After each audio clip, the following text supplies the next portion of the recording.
Salam olahraga, kembali lagi di YouTube AHM Channel.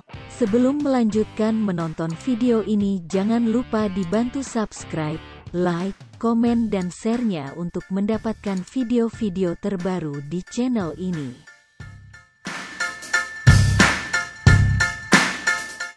Setelah sekian lama menanti kehadiran pelatih kepala PSM Makassar Bernardo Tavares, akhirnya tiba di Bandara Sultan Hasanuddin Makassar pada Selasa tanggal 10 Mei tahun 2022 sekitar pukul 3 WITA pagi.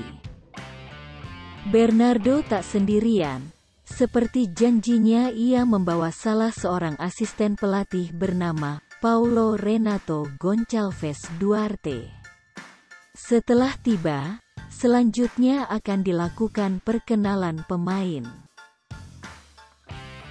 Lalu pada Rabu tanggal 11 Mei tahun 2022 besok akan dilakukan latihan perdana yang diikuti semua pemain PSM Makassar, baik yang telah diperpanjang kontraknya maupun pemain baru. Lantas, bagaimana kabar pemain asing yang sebelumnya diisukan bahwa akan datang bersama dengan Tavares? Menurut sumber terpercaya, pemain tersebut akan disampaikan jadwal kedatangannya pada saat perkenalan pelatih. Untuk pemain ada yang datang hari ini juga, namun identitasnya belum disampaikan.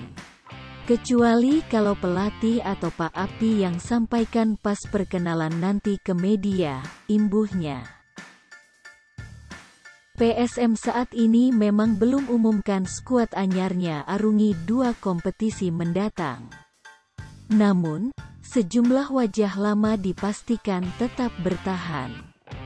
Seperti Pluim, M. Arfan, Dalen Doke, Rashid Bakri, Ganjar Mukti, Edgar Amping, dan Patrick Kalon.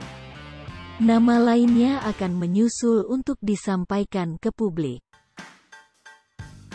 Sementara, pemain dikabarkan merapat ke PSM yakni Rifki Moko Dompit, Harlan Suardi, Ikhwan Ciptadi, Mahdi Fahri Albar. Terbaru mencuat nama Heri Susanto dan Marco Simic.